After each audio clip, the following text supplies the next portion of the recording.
ะเวียนฟังอยากเรทั้งข่าวสารธรรมะและบทเพลงคลื่นกันเองพร้อมบรรเลงเพลงและธรรม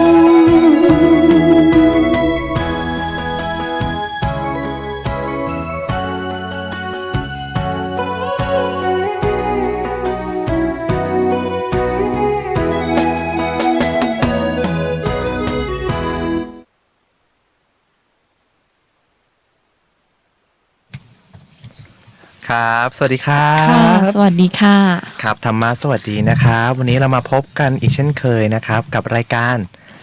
ขับ Wednesday นะคะทุกๆวันพุธนะคะเวลา1 ทุ่มถึง1:20นะครับถึงเวลา ขอโทษ 2 ทุ่มนะครับก็วันนี้พวกเราอย่างที่พวกเราบอกกันไปนะครับว่าเราอาจจะมีการที่ห่างหายกันไปนิดนึงเมื่ออาทิตย์ที่แล้วนะครับก็ต้องขอโทษด้วยนะครับพอดีว่าพวกเรามีทำโปรเจกต์อะไรเล็กๆน้อยๆนะครับก็ทำให้วันพุธที่ผ่านมานะครับพวกเราไม่สามารถที่จะมาจัดรายการวิทยุได้ครับแต่ว่าวันนี้นะครับพวกเราก็เลยบอกว่าถึงแม้ว่าพวกเรามาจัดไม่ได้นะครับแต่วันนี้ต้องมาให้ได้เลยนะครับเพราะว่าเราสำหรับเรานะครับคือการที่เราได้เป็นพุทธศาสนิกชนนะครับแล้วเราก็ได้เอาเรื่องราวธรรมะดีๆเนี่ยเอามาฝากให้กับท่านผู้ชมนะครับนับว่าเป็นเรื่องที่ดีเรื่องนึงเลยนะครับที่พุทธศาสนิกชนแบบพวกเราเนี่ยสามารถที่จะทำได้เหมือนกันนะครับก็พูดง่ายๆเลยนะครับว่ามันเป็นประสบการณ์ชีวิตอย่างหนึ่งในการที่เรามาจัดรายการวิทยุแล้วที่สำ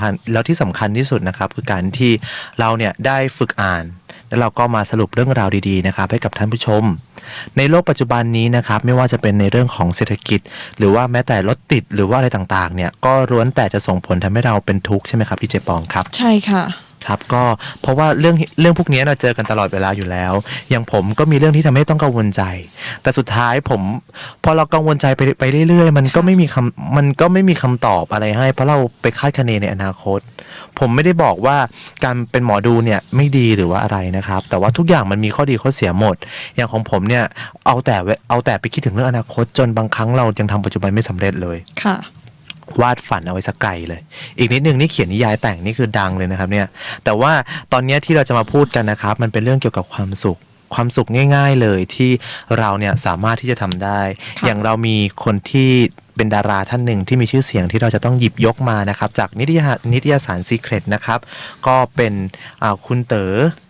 อชันทวิทย์นี่เองนะคะอย่างที่เรารู้จักนะคะครับก็คือเป็นดาราที่มีชื่อเสียงด้วยใช่ไหมครับแล้วก็เป็นบุคคลที่มีความสามารถในหลากหลายด้านเลยเขาก็จะมาถ่ายทอดเรื่องราวชีวิตต่างๆให้กับพวกเรานะครับก็เรื่องของคุณเต๋อเป็นยังไงบ้างครับชีวิตของเขาอะไรเกี่ยวกับความสุขในนิยามของเขาคืออะไรครับพี่เจปรองครับก็อย่างแรกเลยนะคะคุณอย่างที่บอกไปว่าคุณเต๋อเนี่ยตอนแรกสมัยเด็กๆเนี่ยเขาอยากเป็นหมอนะคะเพราะว่าถูกปลูกฝังให้มาว่าหมอเนี่ยเป็นหมอเนี่ยจะรวยจะสบายเวลาป่วยก็รักษาตัวเองแล้วก็รักษาคนในครอบครัวได้นะคะแต่ว่าเมื่อตอนม.ปลายเนี่ยเลือกเรียนสายวิทย์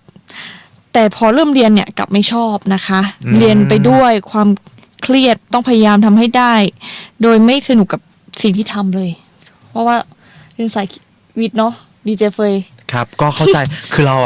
ก็เข้าใจเราเรียนสายศิลป์นะครับเรากลัวผีเราก็เรียนสายศิลป์นะครับแต่ว่าที่เรามานั่งคุยกันเนี่ยครับคือมันไม่ใช่แค่ในเรื่องของความสุขอย่างเดียวเท่านั้นแต่มันคือในเรื่องของการที่เราเลือกสายเรียนด้วยนะครับคือบางครั้งมันอาจจะเป็นจุดเปลี่ยนของชีวิตเลยก็ได้ใช่ไหมครับที่เจปรองค่ะแต่จุดเปลี่ยนของเขาก็คือเขาเนี่ยเป็นคนชอบดูหนังเยอะมากมีความสุขที่แบบพ่อแม่พาเข้าโรงหนังดูหนังด้วยกัน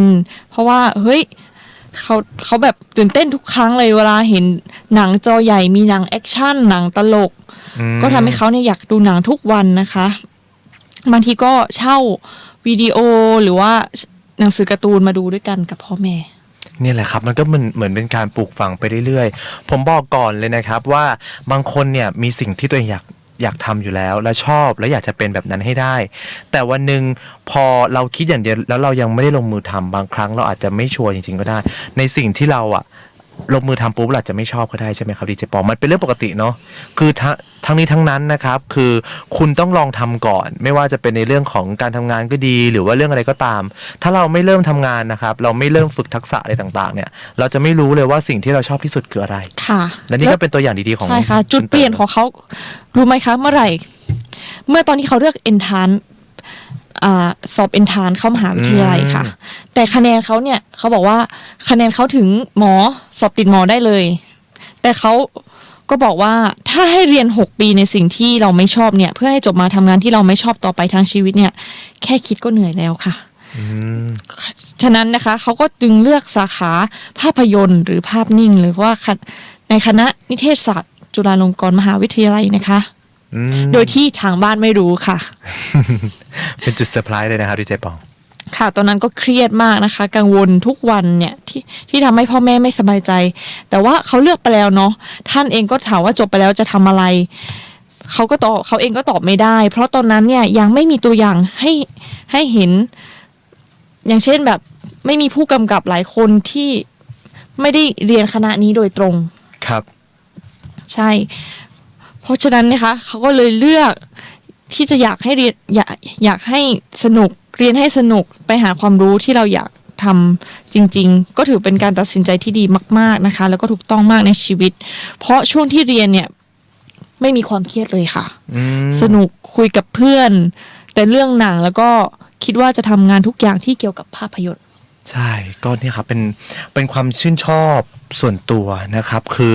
ไม่ใช่เรื่องที่ผิดเลยบางคนชอบแล้วก็บางอย่างที่เราชอบเนี่ยครับเหมือนสมัยก่อนที่พวกเราเลือกมาเรียนสาขาที่พวกเรากำลังเรียนกันอยู่ปัจจุบันเนี่ยครับตอนแรกเราคิดว่ามันน่าจะสนุกใช่ไหมครับคือพอ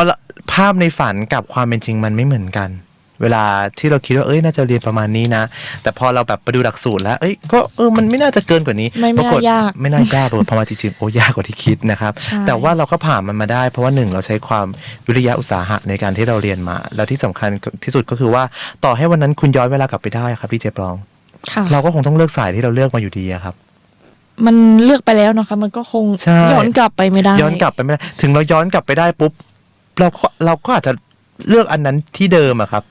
เราก็จะเลือกอันเดิมก็ได้เพราะว่าแต่ว่าตอนนี้พอเราเริ่มมาเรียนปุ๊บเราต้องมานั่งคิดดูว่าสาขาที่เราเรียนเนี่ยถึงแม้ว่าเราอาจจะไม่ได้ชอบมัน100%แต่เราก็สามารถที่จะเอาไปประยุกต์กับสิ่งที่เราจะทำในอนาคตได้นะครับที่เจปรองค่ะใช่อย่างที่พวกเราก็ได้ลองไปประยุกต์ดูนิดนึงนะครับก็เป็นเรื่องราวที่ดีเหมือนกันได้ฝึกทำด้วยอะไรต่างๆครับแล้วก็อีกเรื่องนึงนะครับที่พี่เต๋อเนี่ยเขาได้กล่าวเอาไว้ว่าอะไรนะครับก็หลังจากเรียนจบเนาะก็ได้ทำงานครั้งแรกตั้งแต่เรียนปี1ยังไม่จบเลยก็ได้ทำงานละเป็นงานถ่ายวิดีโอสัมภาษณ์ความรู้สึกคนที่มาดูหนังในเงิน500 บาทตอนนั้นดีใจมากๆเลยพอเริ่มเรื่องหนึ่งต่อไปอีกเรื่องหนึ่งจากนั้นพี่ๆผู้กำกับเนี่ยก็ชวนไปเป็นเอ็กซ์ตร้างานโฆษณาพอว่างจากเรียนก็ไปทำงานตลอดเพราะว่าสนุกและได้คอนเนคชั่นกลับมาบังเอิญพวกพี่ๆที่เรียกผมไปเนี่ยเรียกเขาไปเนี่ยคือพี่ผู้กำกับเรื่องแฟนฉันเมื่อเขามีชื่อเสียงเนี่ยคุณเต๋อเนี่ยก็ได้งานเพิ่มขึ้นแล้วก็ช่วงที่เรียนจบเนี่ยก็ได้เขียนบทภาพยนตร์เรื่องแรกก็คือเก๋าคุณเคยดูไหมคะคุณเคยดูต้องดู ตอนที่เรียนวิชาเขียนบทเนี่ยเขาได้เกรด A ด้วยนะคะได้ A ตลอดเลยทุกคนเนี่ยก็พอได้ไปทำงานจริงๆเนี่ยคนละเรื่องเลยไม่ใช่งานส่งอาจารย์แต่ต้องไปฉายจริงทุกอย่างไม่เหมือนกันเลยมีหลายเรื่องที่เราต้องเรียนรู้เพิ่มเติมเยอะมากนะคะจึงทำให้รู้ว่าเรายังไม่ได้เก่งเลยด้วยซ้ำจากที่เคยมีอีโก้คิดว่าเราได้ใช้นะแต่เราไปเจอสังคมจริงๆเนี่ยกลายเป็นว่าเราตัวเล็กนิดเดียวเองใช่ทุกอย่างเนาะมันพอได้ลองจริงได้รู้คำตอบจริงของชีวิตเลยว่าการที่เราเรียนกับสิ่งที่เราเอาไปทำงานเนี่ยประกอบอาชีพเนี่ยมันแตกต่างกันโดยสิ้นเชิงเลยในเรื่องของประสบการณ์เนาะต่อให้เราจะเรียนเก่งแค่ไหนแต่ถ้าขาดในเรื่องของประสบการณ์เนี่ยเวลาเราไปเริ่มมันก็จะไม่ค่อยคล่องอ่ะเนาะใช่ไหมครับพี่เจปรองต่อให้ว่าเฮ้ยฉันได้เกรด A มาตลอดนะแต่ว่าฉันไปทำงาน ฉันเราจะคิดว่าตัวเองแบบ เก่งตลอดไม่ได้ เพราะว่าเหนือฟ้าย่อมมีฟ้าอยู่เสมอ นะครับเพราะเราแบบพอไปปุ๊บอ้าวมีคนเก่งกว่าเราไม่เท่าไหร่พวกนี้เนี่ยเขาเป็นคนที่ไม่โอ้อวดด้วย เวลาทำเสร็จปุ๊บเห็นผลงานอึ้งเลยนะครับ ค่ะ อันนี้ก็คือแบบว่าเป็นเรื่องอีกเรื่องหนึ่งนะครับ เป็นเรื่องราวที่ดีของพี่เต๋อเลยนะครับ ค่ะ ครับก็เดี๋ยวเรามาดูกันอีกนิดนึงนะครับคือวันนี้ที่เอาคุณเต๋อเข้ามาพูดนะครับ เพราะว่าจริงๆแล้วเนี่ยเขาได้รู้จักการใช้ชีวิตที่ถูกต้องนะครับแต่ว่ากว่าคิดดูนะครับว่าบุคคลหนึ่งเนี่ยกว่าจะประสบความสำเร็จไม่ใช่บอกว่าเฮ้ยเวลาเรามองคนหนึ่งเรามองเขาคนที่ฉาบฉวยใช่ไหมเห็นเขาประสบความสำเร็จก็แบบคิดว่าทุกอย่างมันง่าย แต่เราลืมไปหรือเปล่าว่าเบื้องหลังเขาในชีวิตของเขาเนี่ยเขาผ่านอะไรมาหรือเปล่านะครับคือไม่ว่าจะอาชีพใดก็ตามนะครับมันไม่มีอาชีพไหนที่ง่าย 100% แล้วก็ยาก 100% ทุกอย่างมันอยู่ที่ว่าเราลงมือทำแล้วหรือเปล่าถ้าเราลงมือทำเราจะรู้เองครับว่าเราต้องปรับปรุงตรงไหนนะครับอย่างที่พี่เต๋อนะครับได้กล่าวเอาไว้นะครับว่าการที่เขาเนี่ยได้มาเป็น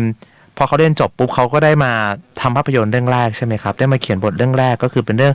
เก่าๆนะครับก็เขาก็บอกไปนะครับว่าเขาเนี่ยได้ A อะไรตลอดเลยนะครับก็ในตอนนั้นเองนะครับพี่เต๋อเนี่ยเขาก็เขียนบทนะครับเรื่องแรกกับเพื่อน6คนกับพี่ๆผู้กำกับนะครับแต่ว่าสิ่งที่สำคัญที่สุดก็คือว่ามันต้องมีการสอนอะไรเยอะๆบางครั้งทฤษฎีการเรียนดีเจปรองครับการเรียนก็อีกแบบหนึ่งใช่ไหมครับแต่พอเราเอามาในการทำงานเนี่ยสิ่งที่สำคัญที่สุดสมมติว่าเขาเขียนบท1บทอย่างที่ผมเคยไปถามเพื่อนที่เขาเรียนเกี่ยวกับวิชาการเขียนบทเขาเขียนบทปุ๊บเขาจะต้องสโคปเลยว่ากลุ่มผู้บริโภคกลุ่มนั้นเนี่ยกลุ่มไหนใช่ไหมครับว่าเราจะเขียนบทอย่างเรื่องแฟนฉันทำไมถึงอยากจะแฟนฉันกลายเป็นละครที่ดูได้ทุกเพศทุกวัยเลยใช่ไหมครับเพราะว่าเขามีการวางแผนเอาไว้ว่าแต่ละบทแต่ละอันเนี่ยเขาจะต้องการนักแสดงคาแรคเตอร์ประมาณไหนแล้วกลุ่มผู้บริโภคแต่ละคนเนี่ยเขาน่าจะประมาณไหนก็ต้องมีการวางแผนในการเขียนบทแล้วที่สำคัญเขาก็ต้องดูด้วยว่าการลงทุนแต่ละรอบเนี่ยมันลงทุนคุ้มหรือเปล่าเพราะว่าดีเจปองว่าคือเวลาถ่ายภาพยนตร์1เรื่องเนี่ยเราถ่ายกันหลายเดือนฉะนั้นถ้าสมมุติว่าเขาลงทุนไปแล้วเขามองว่ามันไม่คุ้มหนังเรื่องนี้เพราะเรื่องนี้มันไม่น่ารอดเขาก็ไม่ผลิตมานะครับพูดง่ายๆก็คือเรื่องที่คุณเขียนมาทั้งปีเนี่ย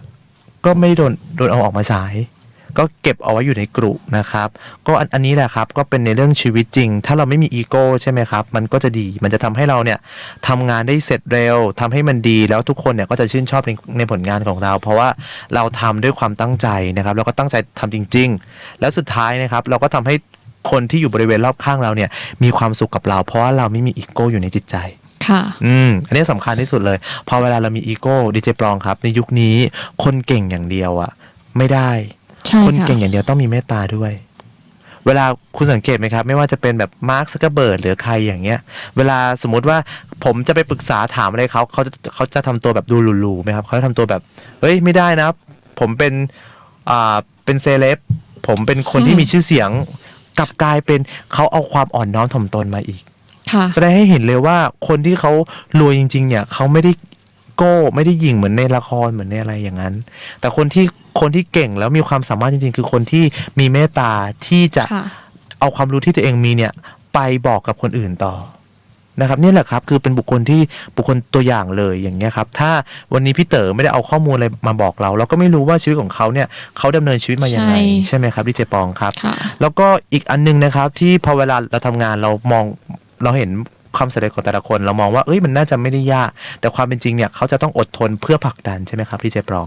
เพราะว่าอย่างในระยะเวลาเนี่ยเขียนบท2ปีดีเจปองคิดดู2ปีเลยเหรอคะ2ปีอันนี้บทเรื่องอะไรนะคะบทเรื่องเก่าๆนี่เองครับใช่ครับก็คือแบบว่ามีเรื่องเก่าๆก่อนหน้านี้ด้วยใช่ไหมครับแต่ภายใ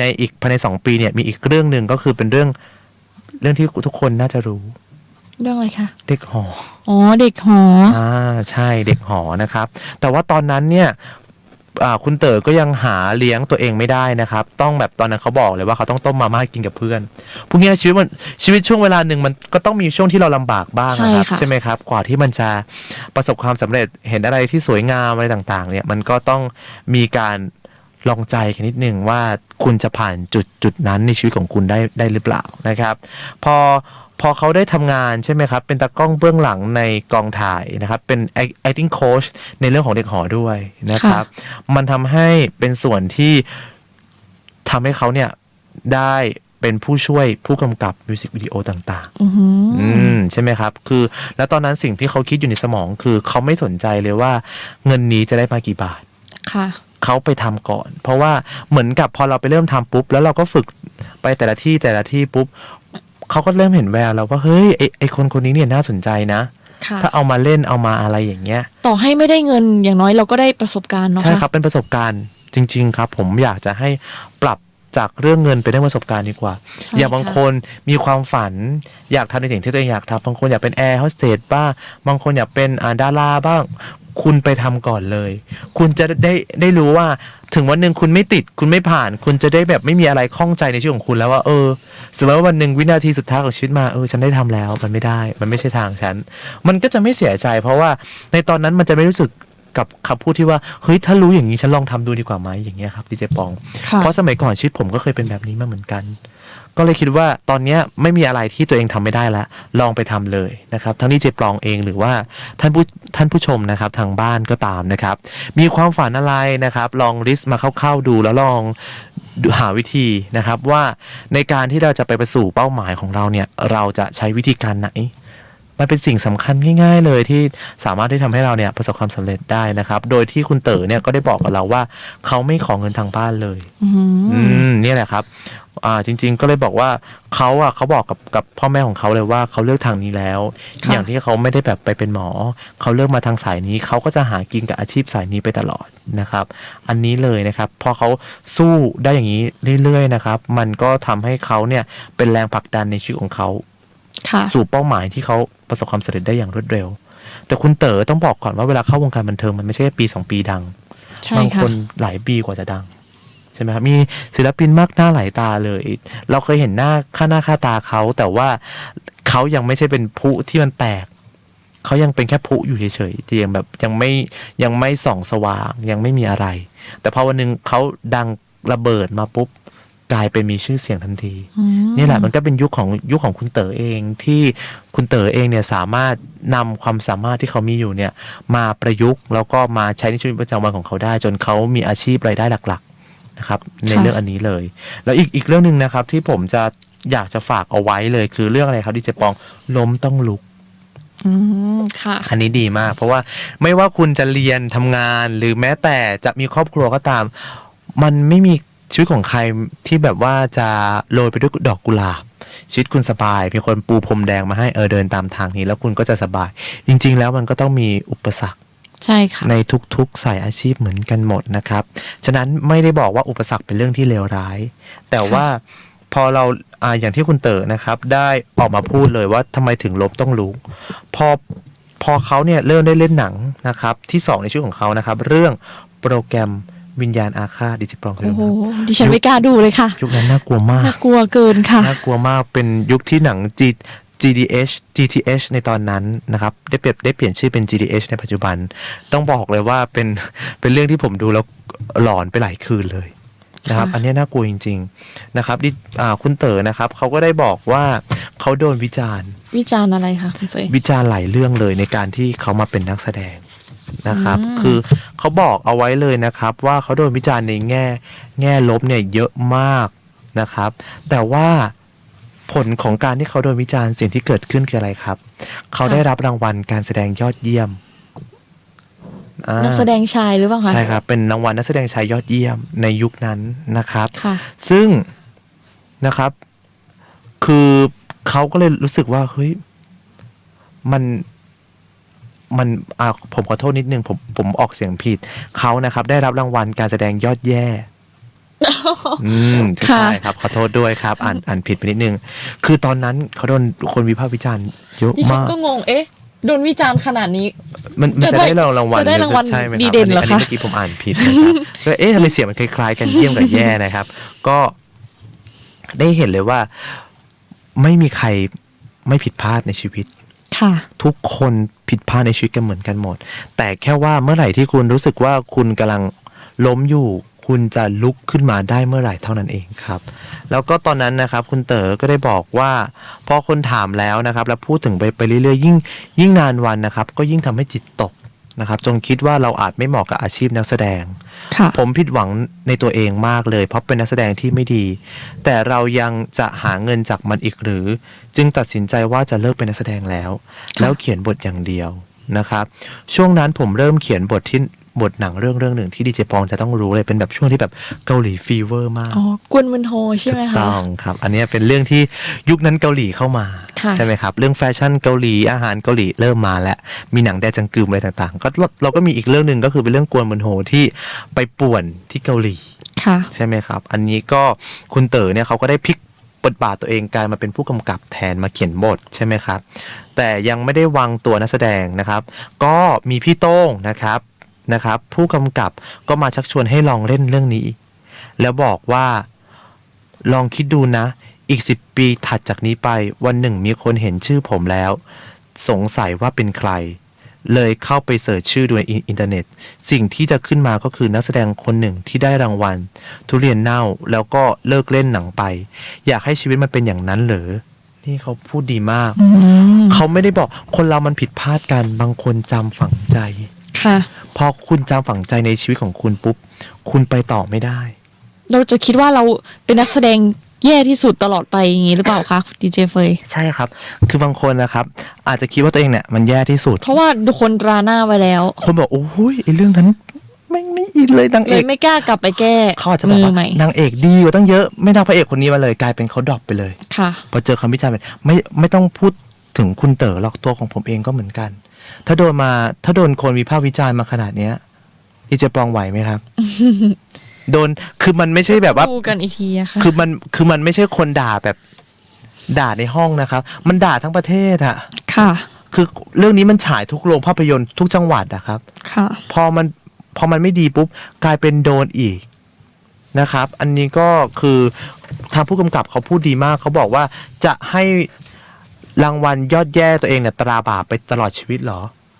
ลองให้โอกาสกับตัวเองดูไหมอีกรอบหนึ่งในการแสดงใช่ไหมครับ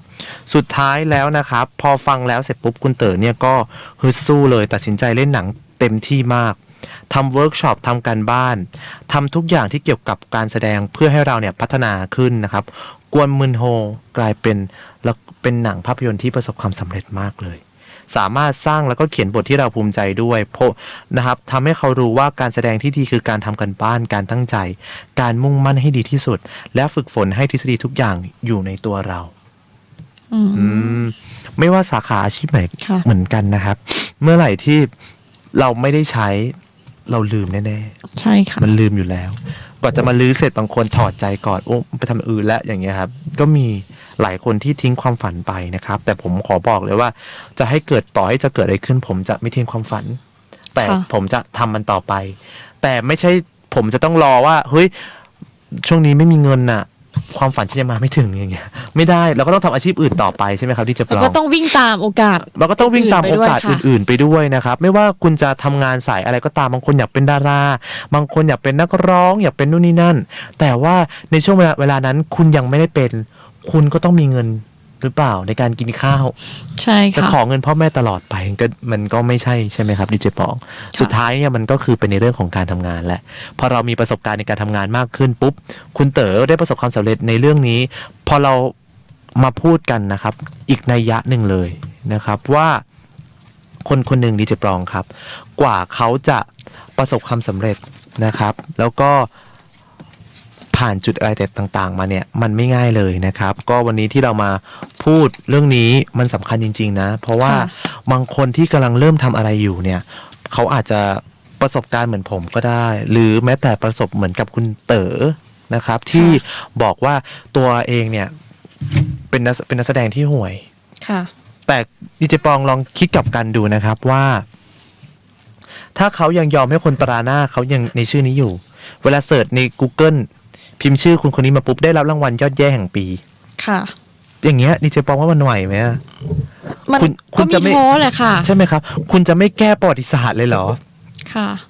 คุณไม่สามารถแก้ประวัติศาสตร์ได้ตอนนี้แต่คุณสามารถแก้ประวัติศาสตร์ได้โดยการทำใหม่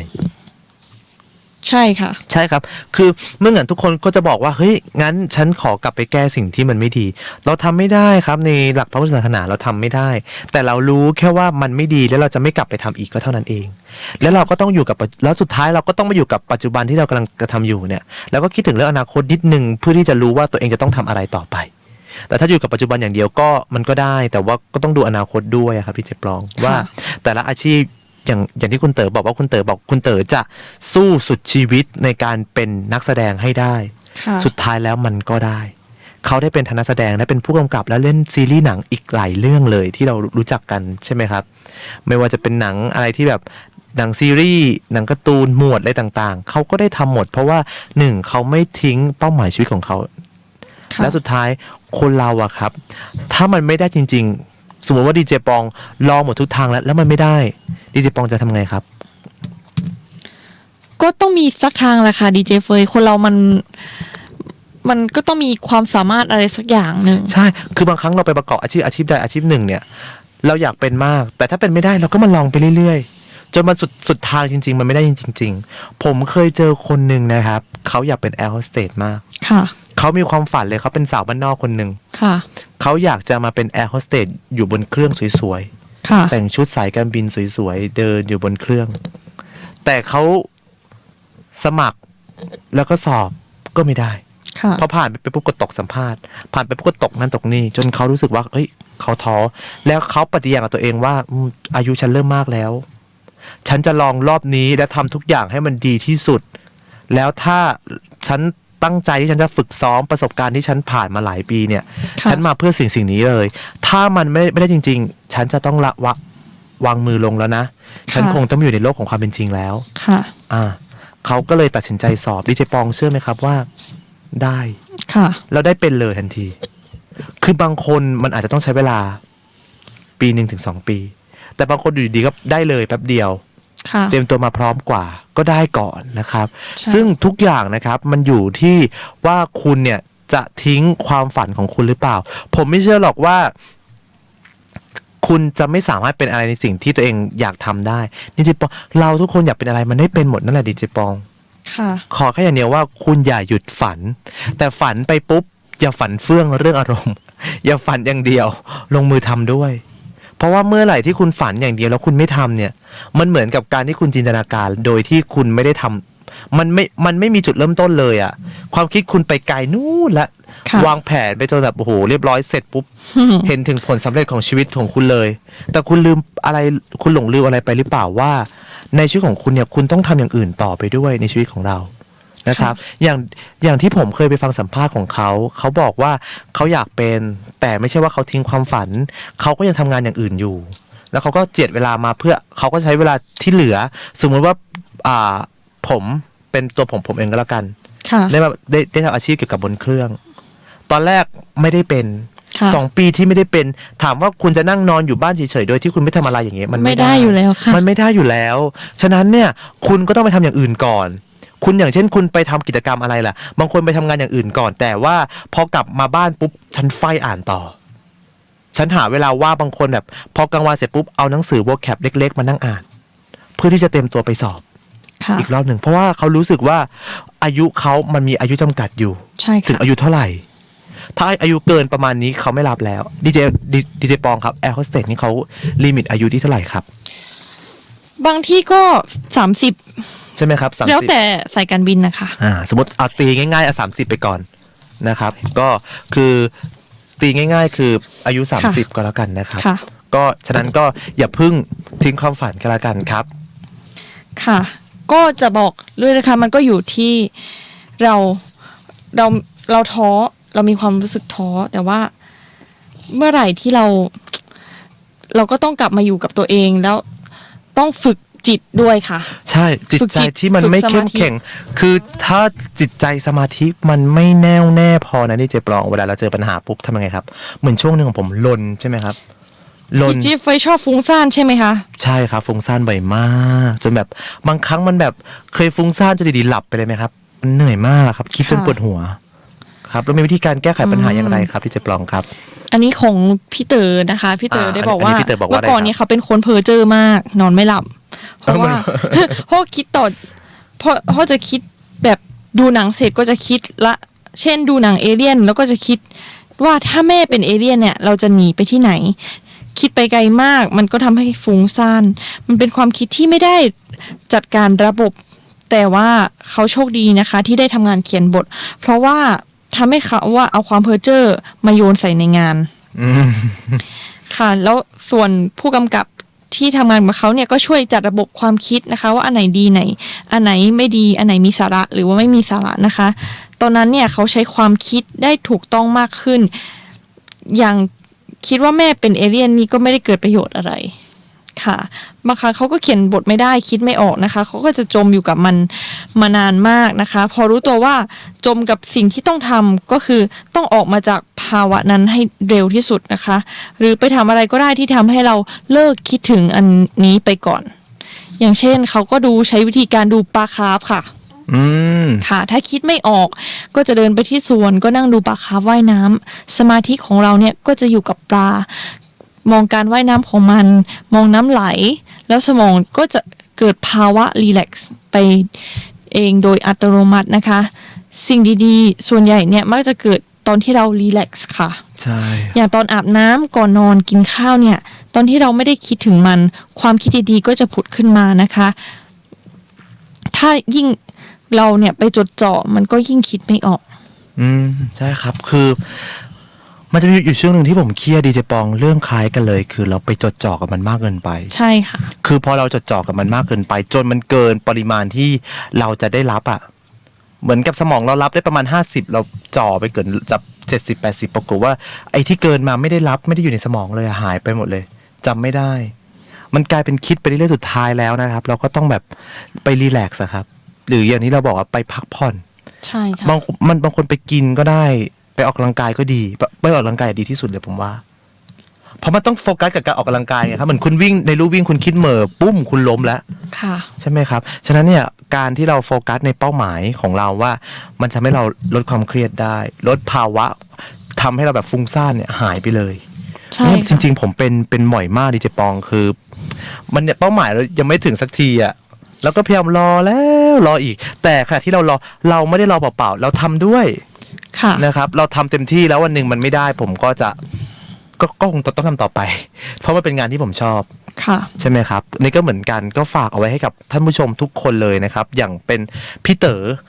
นะครับเป็นตัวอย่างที่ดีเลยนะครับที่เราเอามานำเสนอในวันนี้นะครับจากนิตยสาร Secret นะครับก็สำหรับคนไหนนะครับอันนี้ผมต้องเน้นย้ำในทุกครั้งที่ผมมาพูดว่าผมไม่ใช่ดีเจที่จะมาพูดแป๊บเดียวแล้วกลับไปแต่ผมอยากจะพูดและปิดทิ้งท้ายเอาไว้ว่าชีวิตของคุณเกิดขึ้นมาแล้วคุณต้องลิขิตเองไม่มีใครมาลิขิตคุณได้นอกจากตัวของคุณเองเท่านั้นเป้าหมายชีวิตคุณคืออะไรถ้าคุณคิดไม่ออกคุณลองคิดเล่นๆลองดูบุคคลของคนอื่นสิแล้วลองอ่านดูว่าคุณชอบแบบไหนดูประวัติชีวิตใช่ดูประวัติชีวิตของเขาว่าอย่างบางคนไม่ได้ชอบมานั่งไม่ได้มาเป็นนักแสดงแต่เขาอยากเป็นนักทำอาหารนักออกแบบก็ได้ค่ะคุณอาจจะเป็นนักออกแบบที่ชื่อเสียงก็ได้ใครจะไปรู้ฉะนั้นว่าเป้าหมายคุณอยู่ที่อะไรคุณก็ทำไปตรงนั้นถ้าเราไปโฟกัสหลายทางมันทำให้เราแบบสับสนแล้วจะทำให้เราเนี่ยไปถึงเป้าหมายที่ช้าลงเหมือนกับเราอะครับเป้าหมายของเราคือเดินตรงไปแล้วถึงแล้วแต่เราไม่ได้เดินตรงไปเราแวะระหว่างทางเป้าหมายก็ช้าลงฉะนั้นเป้าหมายเราคืออะไรทำตรงนั้นเลยครับเดินตรงไปเรื่อยๆเลยแต่เราจะเดินตรงไปอย่างเดียวไม่ได้แต่เราต้องมีการคิดวิเคราะห์ด้วยว่าเป้าหมายตัวของเราเนี่ยมันจะต้องไปในรูปแบบไหนไปในทิศทางไหนมันจะทำให้เราเนี่ยปลอดภัยแล้วก็ทำให้เราเนี่ยผ่านจุดๆนั้นไปได้แม้ว่าจะท้อนะครับคุณจะท้อว่าเหนื่อยไม่มีแพชชั่นไม่เป็นไรครับแต่อย่าไม่มีเงิน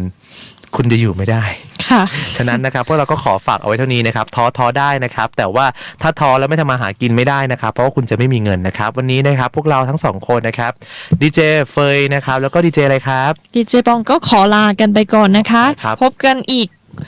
วันพุธหน้านะคะครับในเวลานะครับ 19:20 ถึงเวลา 20:00 นนะครับกับรายการขับ Wednesday นะครับวันนี้พวกเราก็ขอลาไปก่อนครับธรรมะสวัสดีครับค่ะสวัสดีค่ะสวัสดีครับ